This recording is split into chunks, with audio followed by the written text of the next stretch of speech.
এবং ব্রেনের যে পানি নাক দিয়ে আসে এটা কিন্তু আপনি এরকম টান দিয়ে ভিতরের দিকে আর নিতে পারবেন না। ওইটার প্রতি আর আমার কোনো নিয়ন্ত্রণ থাকবে না।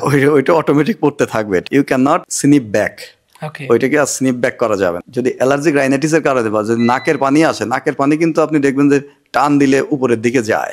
যেমন আমরা সর্দির ক্ষেত্রেও কিছুটা ওটা আমরা ওই কন্ট্রোলটা করতে পারি, ওই কন্ট্রোল করে ভিতরের দিকে যায়, কিন্তু ওইটা কিন্তু যাবে না। তারপরে যদি আপনার ব্রেনের পানি আসে তাহলে অনেক সময় সকালে যখন ঘুম থেকে উঠবেন, ঘুম থেকে উঠে আপনি যখন মাথাটা ঝুঁকাবেন তখন কিন্তু আপনার পানি বেশি পড়বে, যেটাকে বলে রিজার্ভার সাইন। রিজার্ভার সাইন, আপনি যখন ঘুমিয়ে আছেন তখন কিন্তু ওই পানি নাকের ভিতর আশেপাশে যে সাইনাসগুলো আছে ওই সাইনাসের ভিতরে ওই পানিগুলো জমে থাকবে।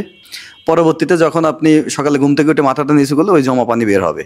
কিন্তু অ্যালার্জিক রাইনাইটিস বা নাকের পানিগুলো ইউজুয়ালি জমে থাকে না, মিউকোসিলিয়ারি বিটে এটা আস্তে আস্তে পিছন দিকে চলে যায়। আপনি সকালবেলা এই যে রিজার্ভার সাইন এটা পজিটিভ পাবেন না, ঠিক আছে। এবং অ্যালার্জিক রাইনাইটিস অন্যান্য যে সিমটম, নাকে পানি পড়ার এই সিমটমগুলো থাকবে না, ঠিক আছে। আপনার নাক বন্ধ থাকা বা হাসি হওয়া এই ধরনের সিমটম থাকে না।